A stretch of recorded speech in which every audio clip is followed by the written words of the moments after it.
Deus eterno, que o Senhor possa falar aos nossos corações. Usa o teu servo, Senhor, é o que nós te pedimos para todos sempre. Amém e graças a Deus.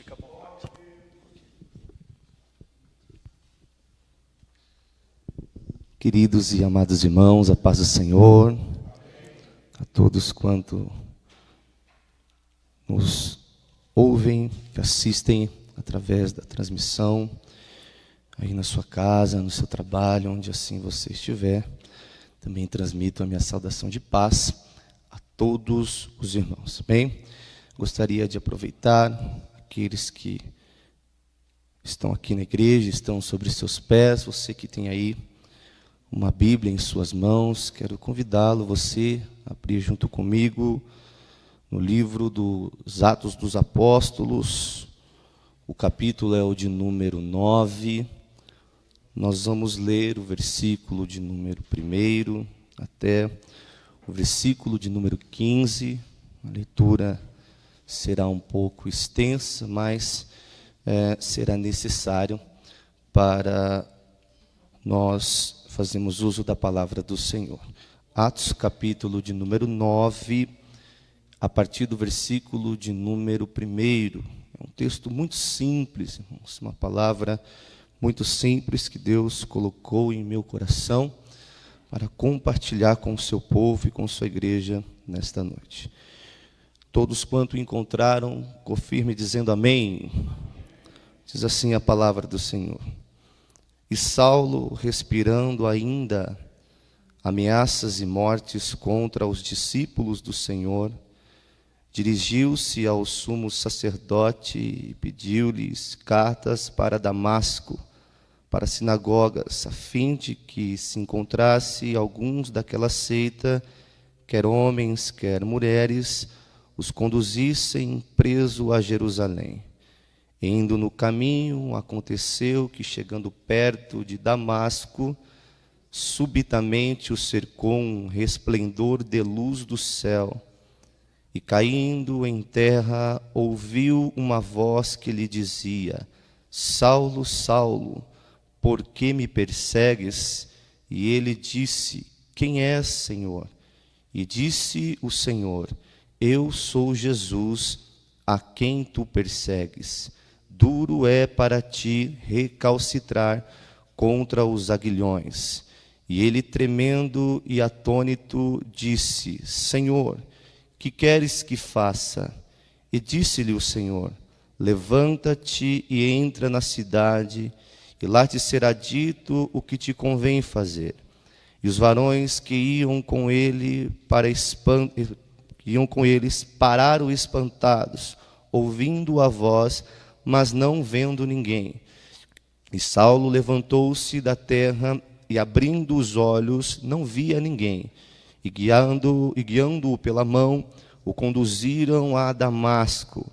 E esteve 3 dias sem ver, e não comeu nem bebeu. E havia em Damasco um certo discípulo chamado Ananias, e disse-lhe o Senhor em visão: Ananias? E ele respondeu: Eis-me aqui, Senhor. E disse-lhe o Senhor: Levanta-te e vai à rua chamada direita, e pergunta em casa de Judas por um homem de Tarso chamado Saulo, pois eis que ele está orando. E numa visão ele viu que entrava um homem chamado Ananias, e punha sobre ele a mão para que tornasse a ver. E respondeu Ananias: Senhor, de muitos ouvir acerca deste homem, quantos males tem feito aos teus santos em Jerusalém, e aqui tem poder dos principais dos sacerdotes para prender a todos os que invocam o teu nome. Disse-lhe, porém, o Senhor: Vai, porque este é para mim um vaso escolhido, para levar o meu nome diante dos gentios e dos reis e dos filhos de Israel. E você que assim pode, se assente glorificando e exaltando ao nome do Senhor. Quero louvar a Deus pela oportunidade de estar aqui em nossa casa, né? fazendo uso da palavra do Senhor. Louvar a Deus pela vida da nossa liderança, nosso pastor presidente, pastor Eri de Alencar, nosso pastor vice-presidente, pastor Eliseu, e também louvar a Deus pela vida do meu pastor Eliezer Menezes, que tem sido um grande pastor, um grande companheiro e amigo.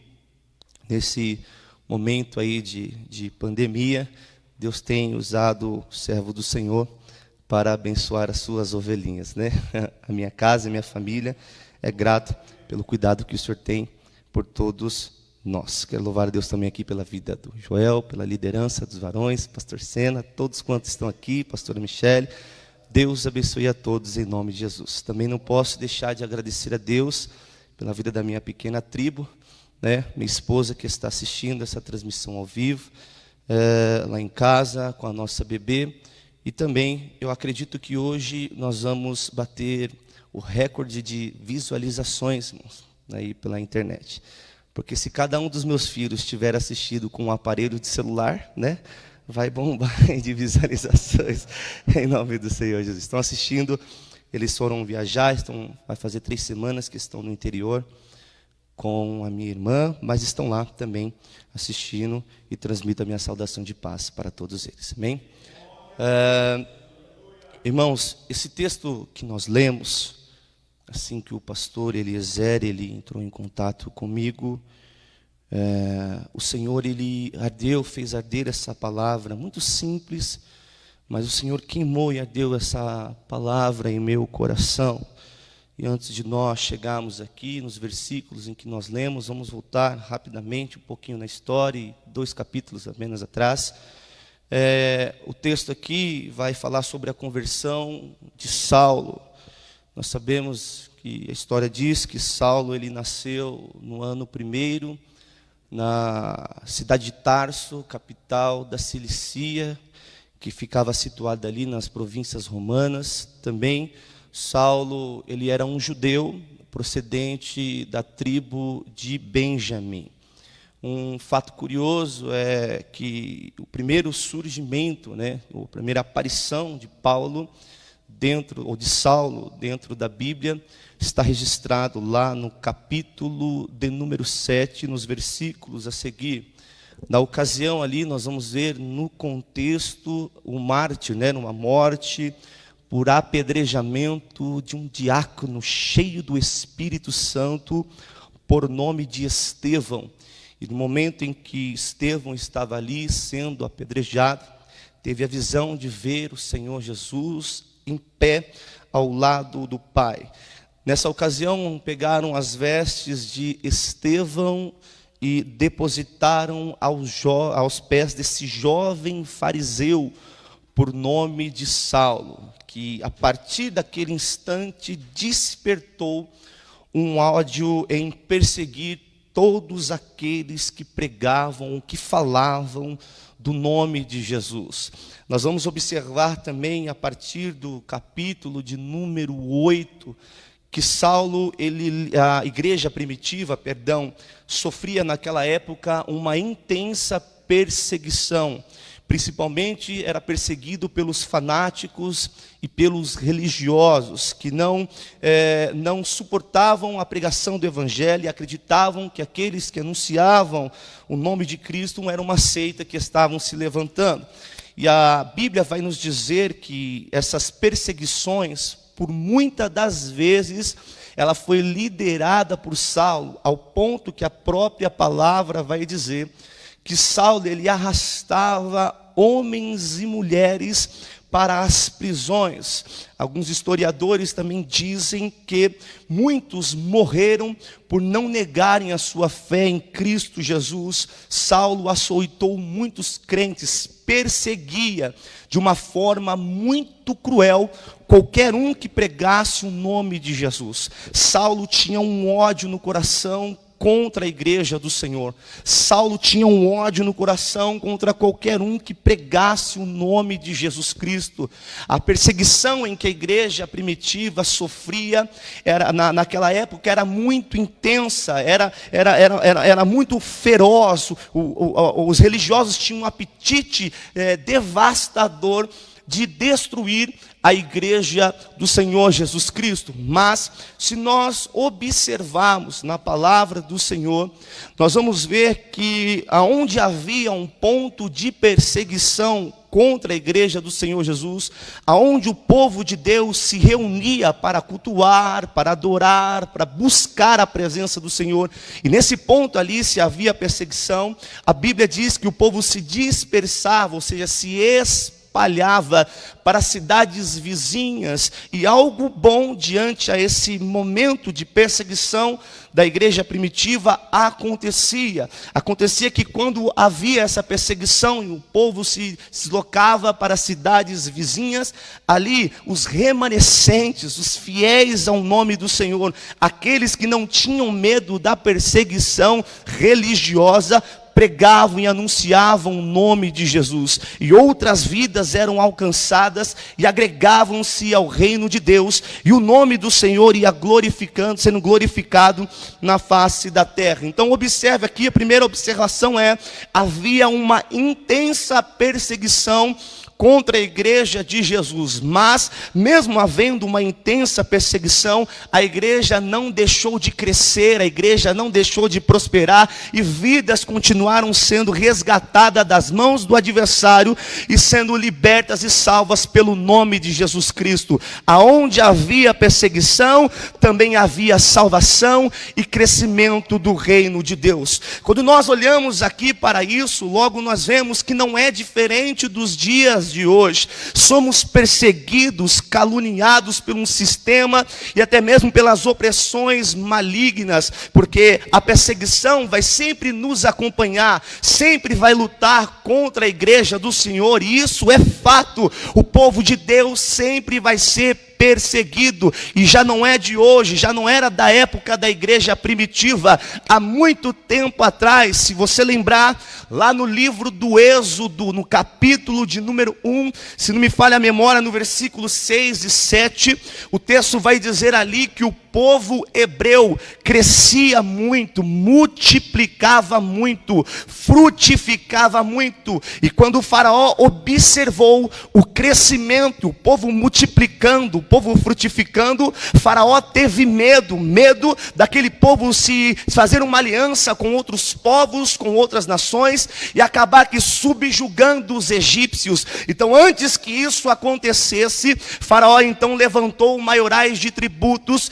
e sentenciou o povo hebreu a serviço da escravidão. Ali o povo então estava escravizado, eram maltratados, eram judiados, perseguidos por faraó. Mas se você observar na sua Bíblia, no Êxodo capítulo de número 1 e no versículo de número 12, a Bíblia diz que quanto mais faraó afligia o povo hebreu, tanto mais o povo crescia, tanto mais o povo multiplicava, e tanto mais o povo frutificava. Esta palavra afligir vem de aflição, e aflição no seu original significa angústia da mente, do corpo e do espírito, porque o inimigo das nossas almas, pastor Eliezer, sabe que se ele atacar uma dessas três áreas da igreja, a igreja não cresce, a igreja não multiplica e a igreja não frutifica.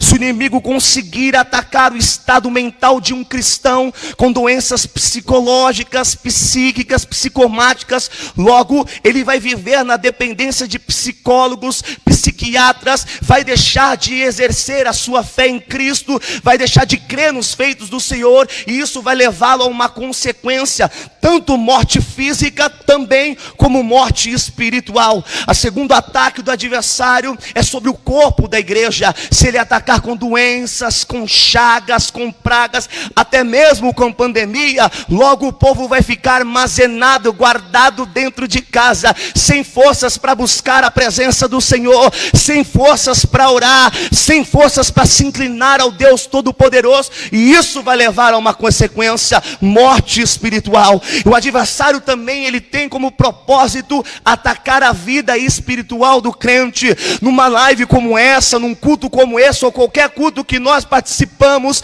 se você vai para a casa do Senhor e não consegue sentir a presença de Deus, é porque o inimigo está conseguindo te acertar em cheio. Se você não tem vontade de ir para a casa do Senhor para adorar, para glorificar, falar em línguas estranhas, pular no poder e na presença, é porque o adversário está te acertando.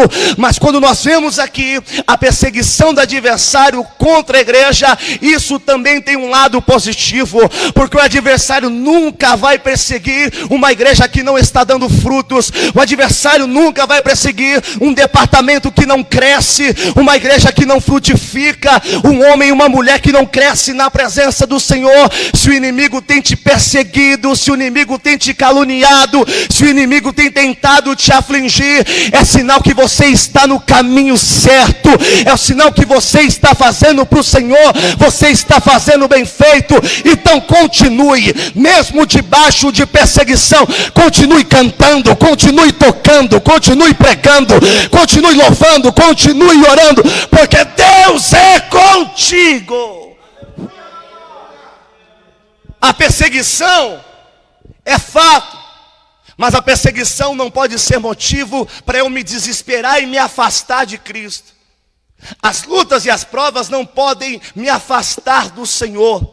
A perseguição nos mostra que através das lutas nós podemos crescer e frutificar cada vez mais. Podemos estar no vale, podemos estar no deserto, podemos estar na maior prova, mas Deus me trouxe aqui essa noite para dizer: o tempo pode ser difícil, a circunstância pode ser adversa, mas o seu Deus, o nosso Deus, está com as mãos estendidas sobre a tua vida, e Ele me trouxe aqui hoje para te dizer: debaixo dessa prova, debaixo dessa luta, debaixo desse vale, você vai crescer, você vai crescer, vai multiplicar, vai frutificar. Chegou o tempo de crescimento para a sua vida.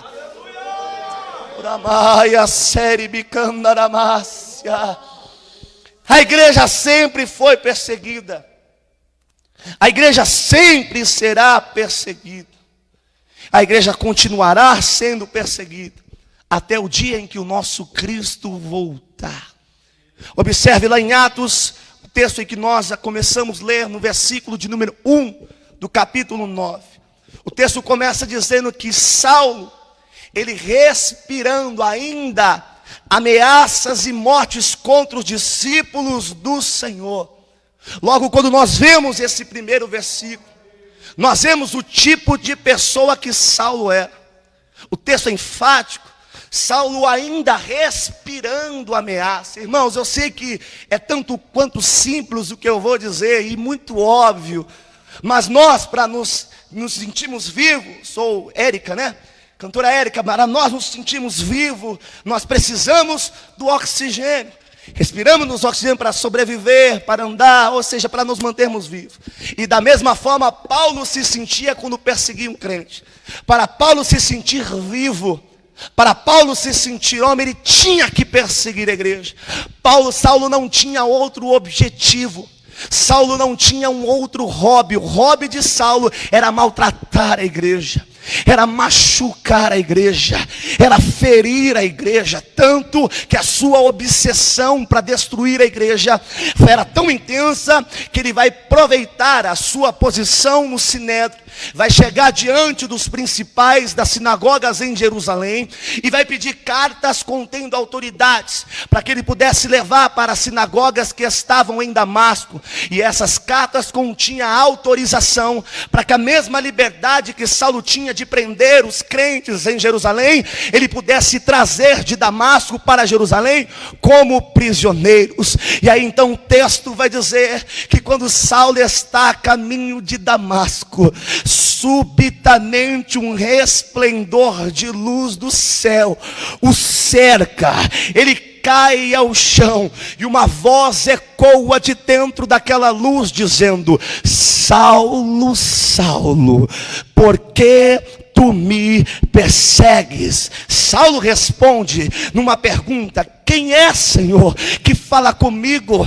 Aí o Senhor responde, aquela voz responde: eu sou Jesus, a quem tu persegues. Observe aqui, irmão, se você olhar no texto, em momento algum do texto, você vai ver que Saulo está a caminho de Damasco para prender Jesus. Em nenhum momento do texto você vai ver que Saulo está a caminho de Damasco para perseguir Jesus. O que você vai encontrar no texto é que Saulo está a caminho de Damasco para prender quem prega o nome de Jesus, quem adora o nome de Jesus, quem louva o nome de Jesus. Saulo está indo a Damasco para perseguir aquele que glorifica, aquele que exalta, aquele que rende a sua adoração ao Senhor dos senhores. É isso que Saulo está fazendo, porque Saulo, ele era um instrumento nas mãos do adversário para tentar calar a boca, calar a pregação do evangelho na terra. Saulo era um instrumento nas mãos do adversário para ferir a igreja, para machucar a igreja. Pode parecer um pouco estranho o que eu vou dizer, mas Saulo era um instrumento físico para agredir a igreja, para machucar a igreja, para atacar a igreja. Desculpe eu dizer isso, mas isso aqui pode até parecer um pouco pesado, mas é o que o Senhor colocou em meu coração. Infelizmente existem Saulos, irmãos, disfarçados dentro da igreja, que batem nas suas esposas, espancam os seus filhos, traem os seus maridos. São instrumentos do adversário para tentar machucar a igreja, para tentar ferir a igreja. Existem pessoas, até mesmo mães de família, que nesse momento, nessa pandemia, estão sofrendo violências domésticas por homens alcoólatras, beberrões, usuários de droga, missionários, pregadores, diaconisas, obreiros que estão dentro de casa, irmãos, vivendo angústias e sofrimentos de agressões físicas. Por quê? Porque não negam o seu nome, não negam o evangelho, não negam o nome de Jesus, tem amor à sua obra, irmãos. Isso acontece, isso é real. E se você abrir os seus olhos, às vezes até do lado da tua casa, até na tua vizinhança, infelizmente o diabo tem usado muitos instrumentos para ferir o povo de Deus, para machucar o nome de Deus. Mas o Senhor me trouxe aqui essa noite para dizer que essa noite você vai colocar a tua cabeça no teu travesseiro e você vai dormir em paz. Por quê, pregador? Porque hoje Jesus Cristo vai descer do céu para ter um encontro contra aquele que te persegue, aquele que te machuca, aquele que quer ver o teu mal. Jesus vai entrar com providência nessa situação adversa. Aleluia. Porque quando machucaram você, não machucaram você, apenas você, machucaram também o dono da igreja. Quando perseguem a igreja, não apenas perseguem a igreja, mas também perseguem o dono da igreja. Quando tentam ferir a igreja, não apenas estão tentando ferir a igreja, mas estão também tentando ferir o dono da igreja.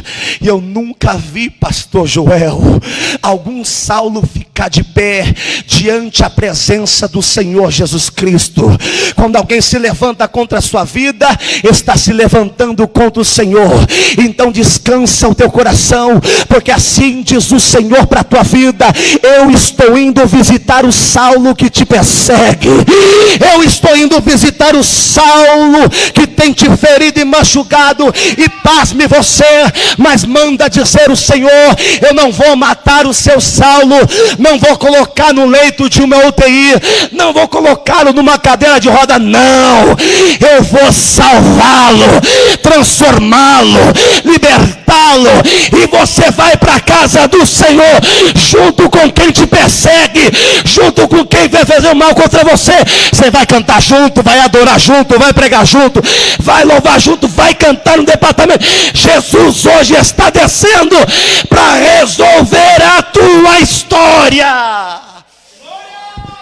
Oh, aleluias. Aleluias. Saulo, se você olhar para Saulo é impossível. Se você olhar para Saulo, não tem como. Tanto que uma dúvida paira sobre a mente e o coração de Ananias. Depois que Saulo tem um encontro com o Senhor Jesus, a caminho de Damasco, ele o instrui a ir para Damasco. Observe lá no versículo de número 10, que o Senhor, ele aparece a Ananias em uma visão.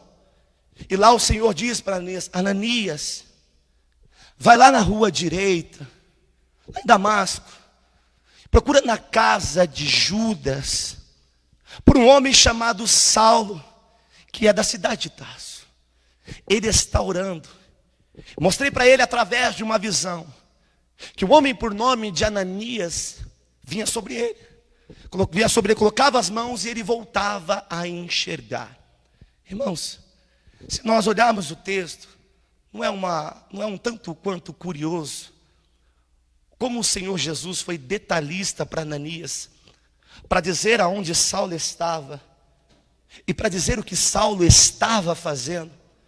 Não é um tanto quanto curioso por que Jesus detalhou tanto para Ananias o que Saulo estava fazendo e aonde Saulo estava. Eu me fiz essa pergunta, falei: por que, Senhor?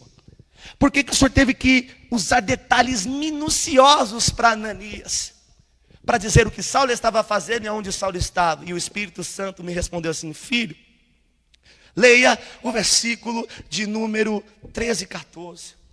Olha a resposta de Ananias para mim. Ananias responde: Senhor, tem certeza que o Senhor quer que eu vou lá? Esse daí é Saulo.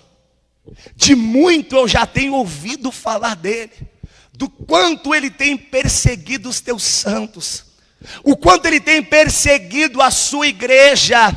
E de sorte, não somente a sua autoridade em Jerusalém, mas aqui em Damasco, ele também tem autorização de prender quem prega o teu nome, de prender quem anuncia as suas boas novas. Aqueles que falam, aqueles que te servem, podem ser presos, machucados e feridos por ele. Aí eu penso que Ananias, tem certeza que o Senhor quer que eu vou lá? Irmãos, Saulo era um homem que colocava pavor na igreja. Saulo era um homem que quem olhava para ele vai dizer: é impossível Jesus ter um trabalhar na vida desse homem.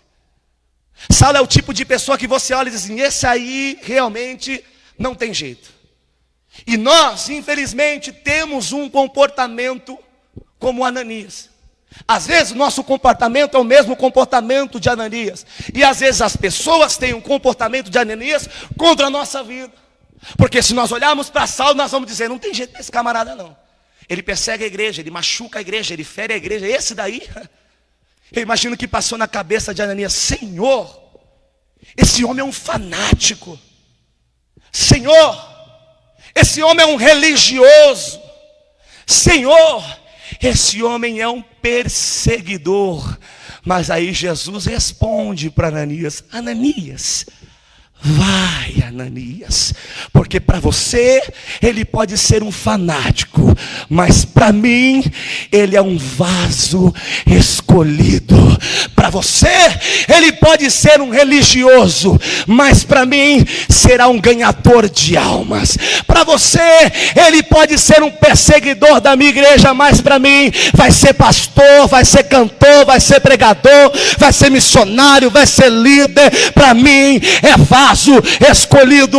E muitos de nós, irmãos, olhamos até mesmo para as pessoas que estão dentro da nossa casa, dentro do nosso lar, depois de tanta campanha, tanto propósito no monte, tantas orações, tanto jejum, tantos anos buscando para que Jesus converta ao marido, converta ao filho, converta a esposa. Chega um momento que nós pensamos como Ananias: ixi, é mais um fanático, vai ser um alcoólatra, um beberrão, um traficante, um viciado. Mas Jesus me trouxe aqui essa noite para dizer: para você pode ser alcoólatra, para você pode ser viciado, mas para mim é vaso escolhido. Deus está falando com esse aí, ó, que está na tua casa. casa, que mora no teu lar, que come da mesma comida que você. Jesus escolheu e vai salvar.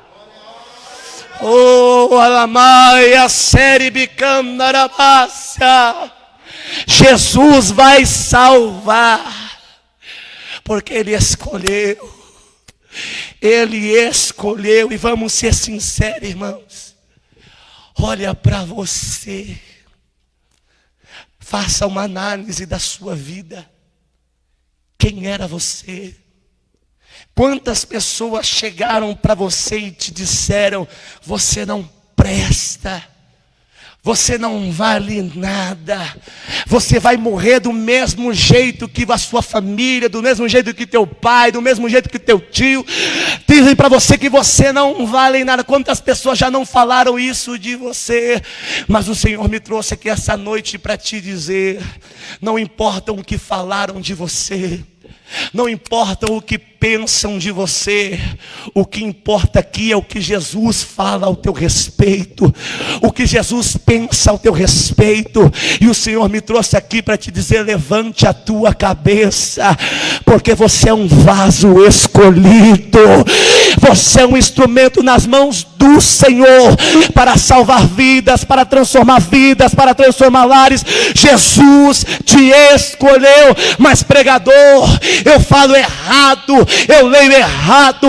Jesus não te escolhe pela cor da tua pele, Jesus não te escolhe pelo seu tamanho físico ou estatura. Jesus te escolheu do jeito que você é, com falhas, com defeitos, mas sabendo que você é fiel ao nome dele e que faz uso para o nome dele ser glorificado. Não se importem o que pensam de você, o que dizem de você, porque gigante que cai por terra nunca vai cair por teia com palavras de pessoas que te afligem ou que sentem inveja de você. Conquistas e guerras só serão vencidas se você confiar no Deus que você serve e na unção de Deus que está sobre a sua vida. Para que aquele gigante caísse no chão diante aos olhos de toda Israel, pela vida de Davi, que temia o Deus Todo-Poderoso. Davi não se importou com o que Saul falou dele, Davi não se importou com o que os irmãos pensaram dele, Davi não se importou com o que as pessoas achavam dele. Davi sabia que a unção que estava sobre a vida dele não envergonharia o nome do Senhor. Tem muita gente que critica teu ministério, critica teu chamado, criticam a sua vontade de fazer a obra, porque não tem a unção que Deus depositou na tua vida, não tem a capacidade que Deus te deu para você fazer a obra. Então não se importe, largue desse espírito de inferioridade. Quem te escolheu foi Deus. Gigantes precisam cair por terra, a unção de Deus está sobre a tua vida. Oh, Aramaia, Seribicanda da Passa. Quem te escolheu foi Deus. Deus te escolheu para um grande propósito. Deus te escolheu para um grande chamado. Deus te escolheu desde o ventre da tua mãe, até mesmo antes de você nascer. O Senhor sabe o estado que hoje você se encontra, afligido, derrotado. E deixa eu dizer algo para você: todo escolhido tem a sua fase difícil, todo escolhido passa por momentos de lutas, passa por momentos de prova, passa por momentos de dificuldades. Mas o Senhor me trouxe essa noite aqui para te dizer: você é um vaso escolhido. Então coloque-se de pé, levante-se diante essa má circunstância. Lembra-se de Josué, irmãos, lá em Josué capítulo de número 1, Josué estava prostrado, porque Moisés havia morrido, e uma grande responsabilidade estava sobre a vida de Josué, dar continuidade. A obra que Deus deu para Moisés, que iniciou, agora seria confiada em Josué. Josué está prostrado, preocupado, triste pela perda de Moisés, e preocupado com o que vai ser daqui para frente.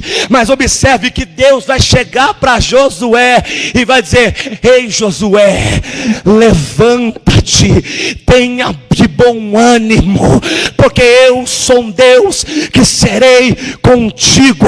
Deus me trouxe essa noite aqui para te dizer: levanta-te. Você não tem que ficar prostrado pelo que falaram a teu respeito. Você não tem que ficar prostrado pela perda de um ente querido.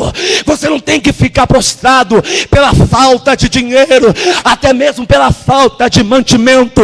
Essa noite Deus me trouxe aqui para te dizer: levanta-te, coloque-se de pé, como já foi lido aqui essa noite pelo nosso irmão que nos antecedeu, em Isaías capítulo de número 60, versículo de número 1, diz o Senhor: levanta-te e resplandece, porque já vem a tua luz, e a glória do Senhor, vai nascendo sobre ti. O Senhor tem algo para realizar através do teu chamado, através da sua eleição. Fique de pé, porque Deus te escolheu para que o nome dele seja glorificado. Posso fazer uma oração, pastor Eliezer? Com permissão do pastor Eliezer, você que pode, coloque-se de pé. Você que está no seu lar, cantora Érica, você pode louvar aqui um hino? Você pode ajudar lá, pastor Eliezer, na bateria? O irmão William pode ajudar na bateria? William Santana. Coloque-se de pé, você que está aí na sua casa, você que está aí prostrado, você que está prostrado aí. O Espírito Santo está me dizendo que existem pessoas em lares, pastor Joel, pastor Sena, existem pessoas prostradas, sem forças. Quando chegou essa pandemia, a pessoa se viu invalorizada, inferiorizada, dizendo: não sou mais capaz de tocar, eu não sou mais capaz de ler a palavra, nem de orar mais eu tenho força. O Senhor essa noite me trouxe aqui para te dizer que você é um vaso escolhido, e uma unção do Espírito vai alcançar a tua casa, vai alcançar a tua vida, vai alcançar a tua família. O Espírito Santo está me dizendo agora, pastor Joel, que existem adolescentes que se sentem tão para baixo, tão desanimados pelos pais que não entendem a sua vocação, pais que não entendem o seu chamado e o fervor de fazer a obra, estão pensando em até tomar veneno, retalhar os seus próprios pulsos. Mas o Senhor me trouxe aqui essa noite para dizer para você, adolescente: levante-se, levante-se, levante-se. Deus me trouxe aqui para te dizer: levante-se, porque a glória dele vai resplandecer, vai resplandecer, vai resplandecer sobre ti. Diz o Senhor para a tua vida: você vai voltar a pregar, vai. Você vai voltar a louvar, vai voltar para o grupo de teatro, vai. Vai voltar a adorar, porque uma unção está sendo derramada sobre a tua vida, aí no teu lar, aí na tua casa, aí no teu quarto que você está assistindo no escuro, sozinho. A mão de Deus está te alcançando aí, a mão de Deus está te alcançando. Deus está chegando aí. Aonde você está agora, enxugue as suas lágrimas, coloque as duas mãos em teu coração, apenas feche os seus olhos, mas fique de pé. Não fica deitado na cama, debaixo do edredom, não fica largado no sofá, não, é de pé.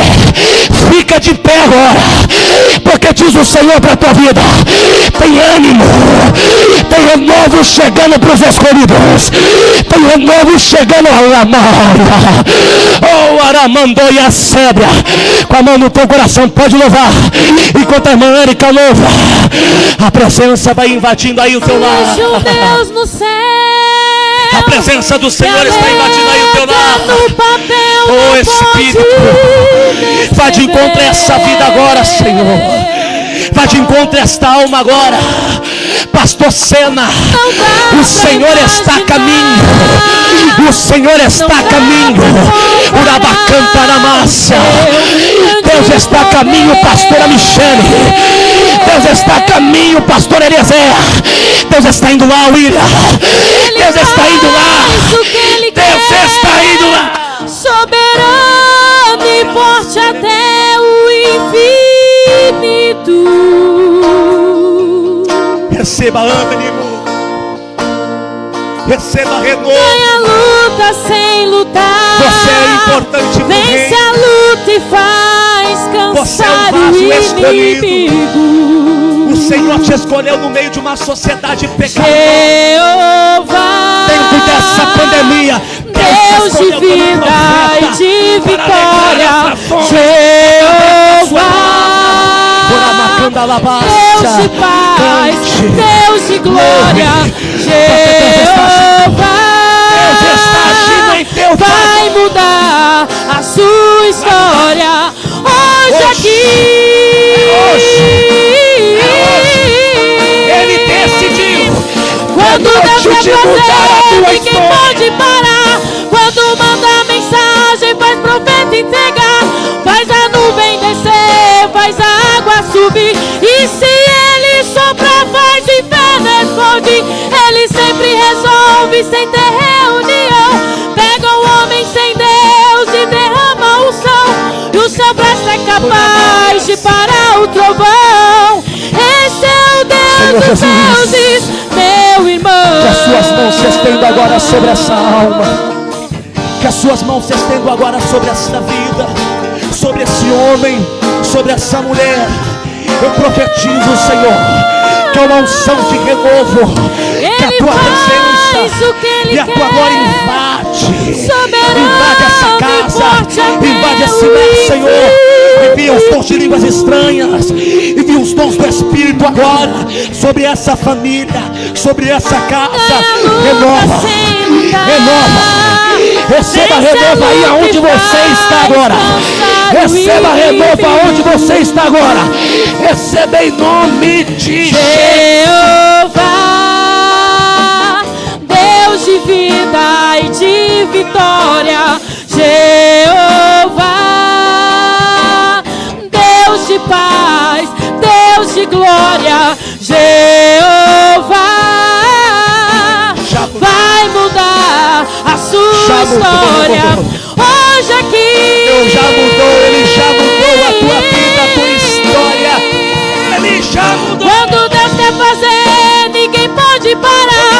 Quando manda a mensagem, faz profeta entregar, faz a nuvem descer, faz a água subir. E se ele soprar, faz o inferno responde. Ele sempre resolve sem ter reunião. Pega o homem sem Deus e derrama o sol. E o seu braço é capaz de parar